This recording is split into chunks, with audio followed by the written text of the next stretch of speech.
Haven't been to Memphis yet, so I'm looking forward to showing Oh, my come face down in and see us. Memphis. I would love to host you, take you out for some barbecue. Barbecue. Okay.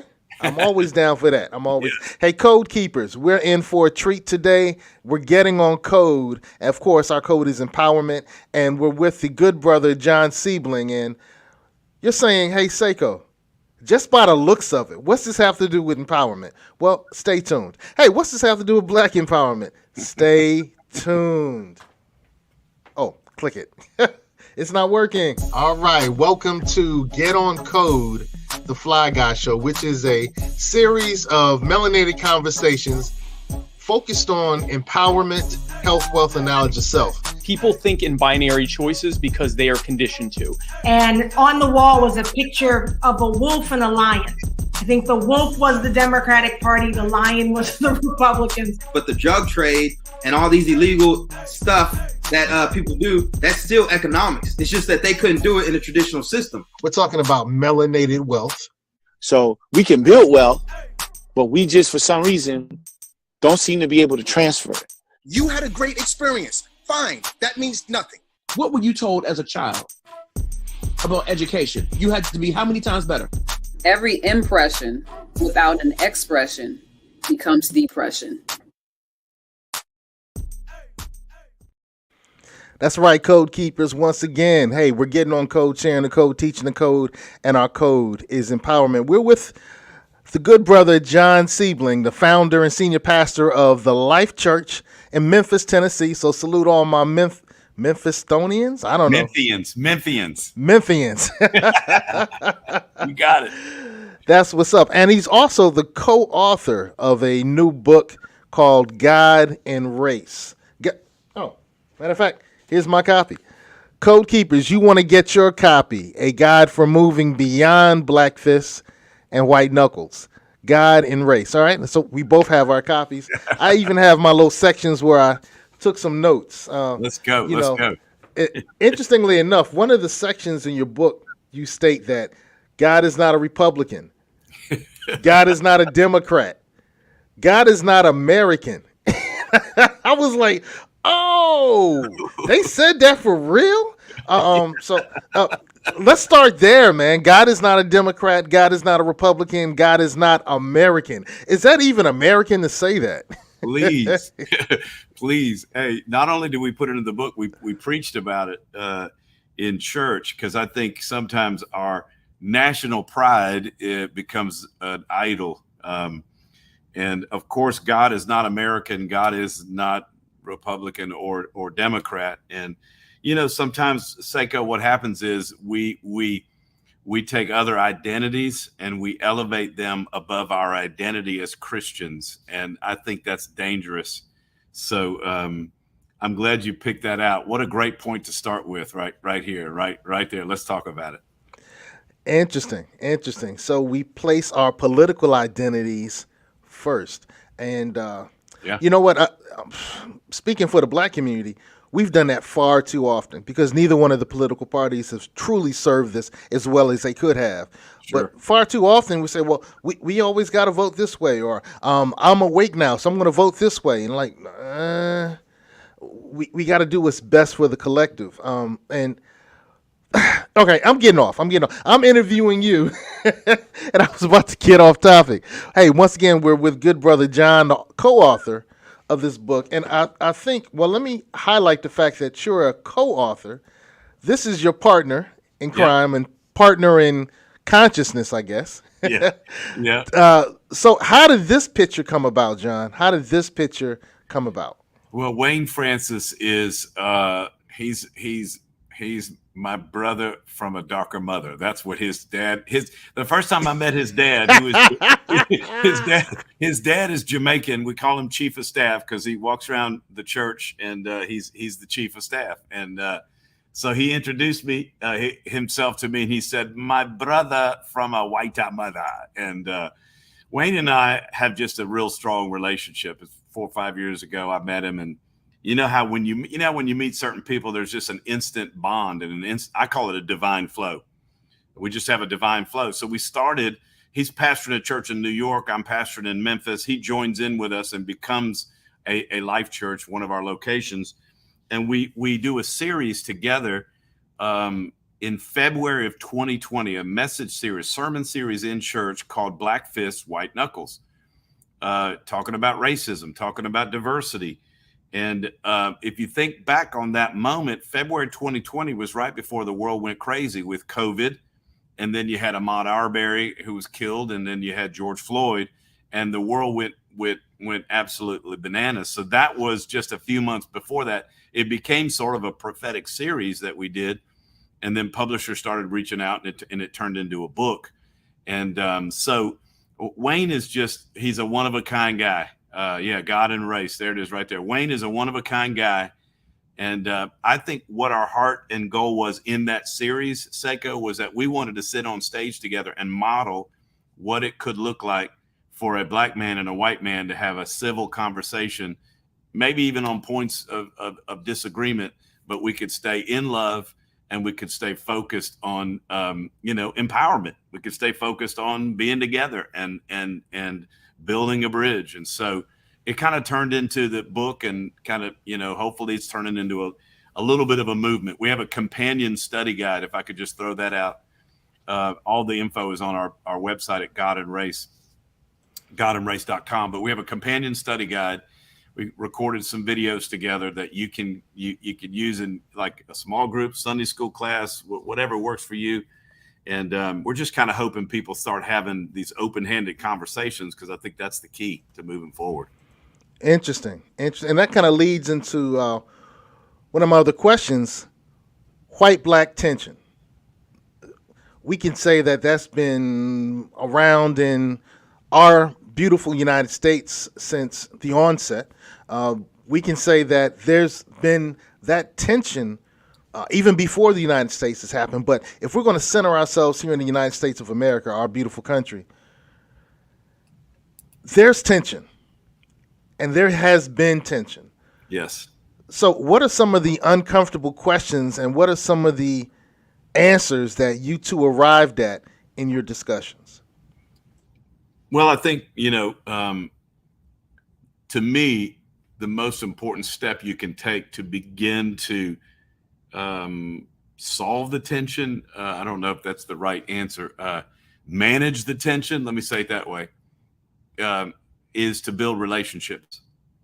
So when I'm with Wayne and I feel safe, I can ask him questions, even if I think, man, this might sound like a dumb question, or I may not be saying this right, and vice versa.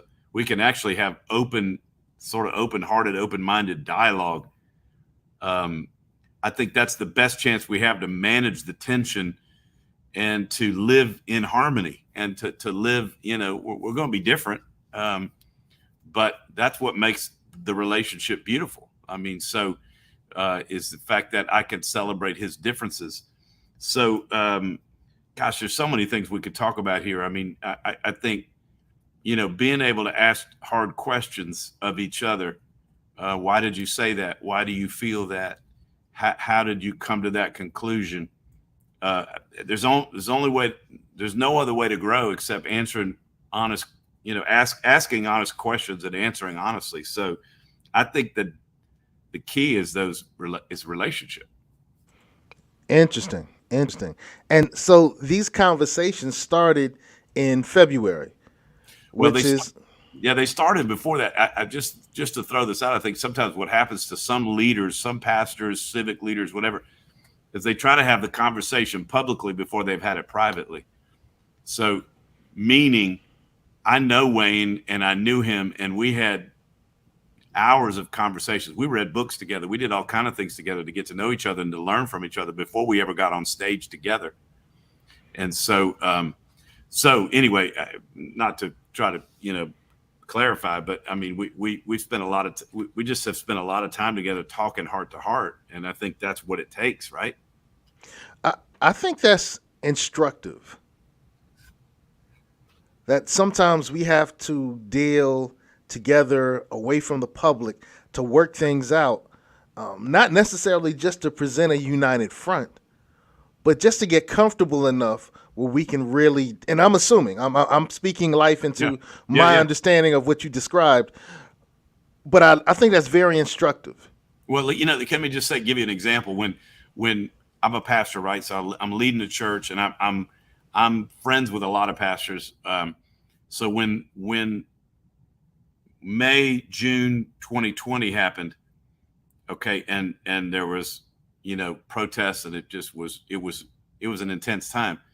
A lot of pastors were doing they quick kind of jumped into these diversity messages or diversity series, and they if it was a white guy, he was pulling a black guy up on stage with him, or vice versa, and it was a disaster oftentimes, because there was no chemistry, and there was they had not done the work of building a relationship. So you getting up there on the stage talking about things, and there was an awkwardness, and people can smell that, right? They can feel that. That's like, wow, it's a PR disaster, but really a relationship mistake. That's not how you lead. So point being, I think you do the work with somebody, right? Do the work at coffee, do the work invite them to your house, get to know them, know their kids, know their story. And before you enter into any sort of, unless we're doing like we're doing, right? You're interviewing me, and I mean, that's all cool. I'm talking about that sort of public work when you're trying to move the needle forward, maybe in church or spiritually. So it's all about, look, for me, it's all about relationships. Life moves at the speed of relationships. I believe ministry flows out of relationships. So let's build those authentic relationships with people that look different than us and understand their story and embrace it. Wow, that kind of led me to one of the other questions that I had prepared, which was, how did a black pastor in New York City? Oh, salute to all my New Yorkers.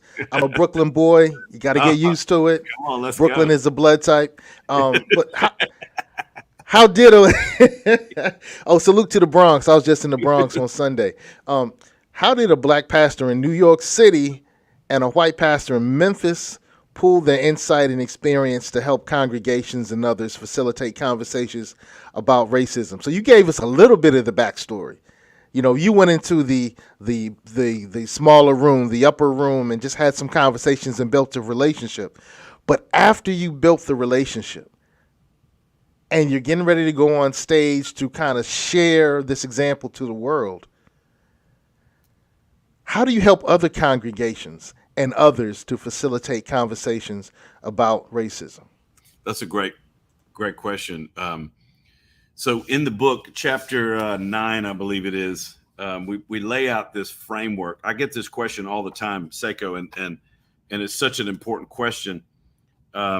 Chapter 9, take some steps. So we put together this very simple 5-step framework. It's very simple, but we use it as a framework for how we're building diversity in our church, and I encourage other pastors to do it. I already gave the first step, which is start with personal relationships. Start with friendship. Start with a coffee, and when you have, so you're going to sit down with somebody who's different than you. If you're a white guy, you're sitting down with a black guy. It's not like the first time you have coffee, you're going to pull out your questions and 5 minutes into it, go deep. Build the relationship, right? Start with relationship. T, take personal responsibility. And I think this is one thing I hear a lot of times from everybody. All right. But a lot of white people will say, well, look, I didn't do all that. That was the previous generation's slavery and some of the sins of the past. Yeah, but we've inherited this context that we're living in. And so now we have to take responsibility for it. I love the theme of the podcast, empowerment, because when you take responsibility, what are you doing? You're being empowered to make a decision and to make a difference. And the opposite to me of empowerment is when you're blaming. So the opposite of taking responsibility is I'm going to blame my parents or my grandparents or previous generations. And then that means I don't have to do anything. Well, when I take responsibility and personal responsibility for where I am and where the context I'm living in, it actually gives me the chance to move forward. E is educate yourself, get God and race, read a little bit, learn a little bit, pray. For us Christians and believers, we believe prayer makes a difference. And then the final one, S, is to speak up. And I just think all of us need to speak up in our context. All of us have influence, whether it's a podcast, whether it's co-workers, family, pastor, whatever your context is. Speak up in your context. Speak up for life. Speak up for diversity. Speak up for different ethnicities.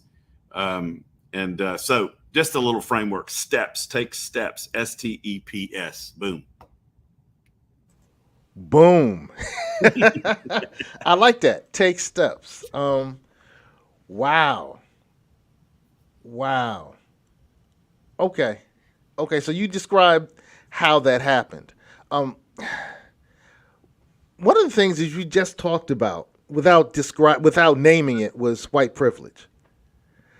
In your book, you gave a really succinct, easily to understand definition on white privilege. How did you arrive at that understanding? Well, I looked it up in the dictionary.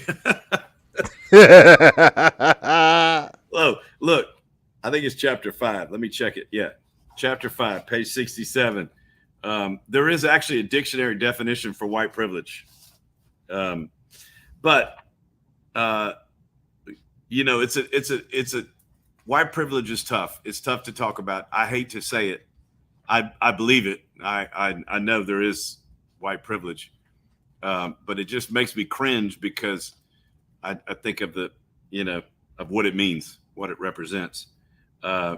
It's the inherent advantages possessed by a white person on the basis of their race in a society characterized by racial inequality and injustice. And I think it was the Oxford Dictionary where I found that definition.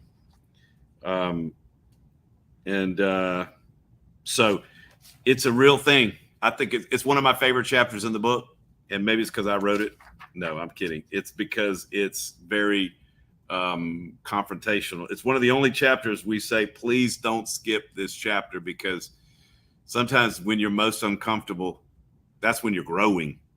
And so it's an uncomfortable chapter. And the word privilege sometimes, is what throws people off, because people say, well, I don't, I wasn't raised wealthy. I wasn't raised privileged. So you could use the word advantage, right? I mean, the reality is there were certain advantages that you were given because you were white. And I mean, that's just bottom line. We have this whole little illustration we do on page 70 called Check Your Privilege, where, I don't know if you saw that part, you hold up 10 fingers and you put a finger down for each question. And inevitably, every white person I do it with, they finish the exercise. They may look like this, or maybe this, or maybe this, but majority of the black people that I do it with, they look like this, because they've had so many, whatever you want to call them, microaggression moments, or intense moments. And so that's a great illustration. It's page 70 and 71, great illustration of what white privilege looks like. Wow. I tell you, the part that really captured me is on page 69, I guess one page away, Yep. where it says, white privilege doesn't mean you haven't had any problems. It means your skin color hasn't been one of them. I just thought that was really, Yep. wow. Yep. Now, that means a lot. Thank you. So, Code Keepers, we're having an interesting conversation, on God and race by one of the co-authors, Brother John here, founder and senior pastor of the Life Church and the co-author of God and Race. And I have to bring this piece home. How does this empower us? Our show is based on empowerment with an interest in Black empowerment. So how does this book, with these two individuals and this content, how would this empower us? And when I say us, I do mean the collective. That's a great question. I think what's the opposite of empower? To disempower, to feel like you don't have any power, to feel like you don't have the wherewithal to change your life.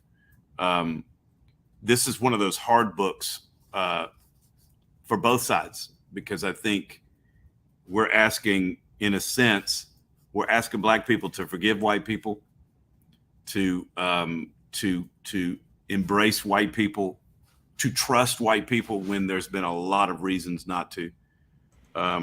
We're asking white people to say, hey, will you realize that you have had certain advantages?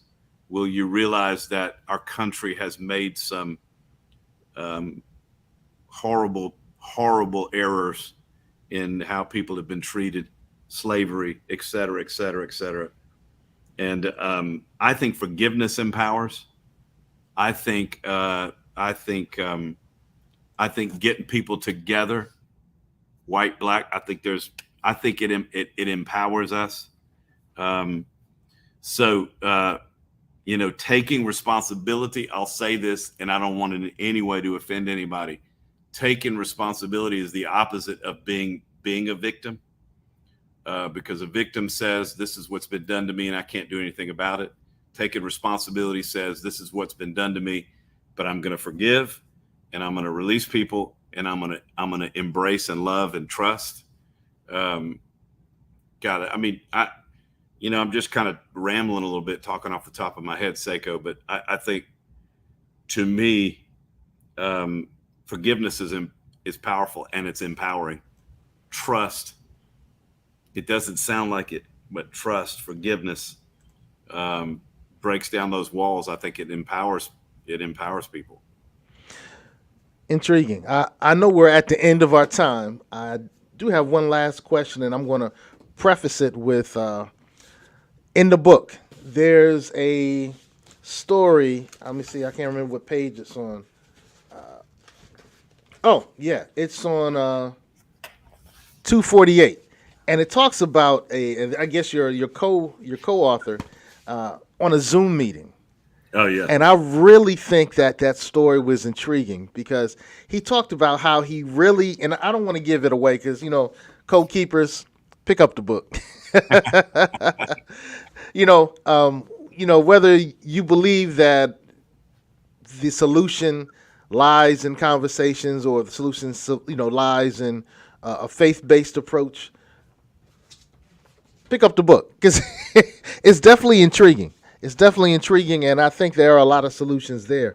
But he talked about how he needed to restart something, have something updated is the word. Yeah, updated and upgraded to be able to adjust to modern life. And I think that your book will help people kind of update themselves to adjust to modern life.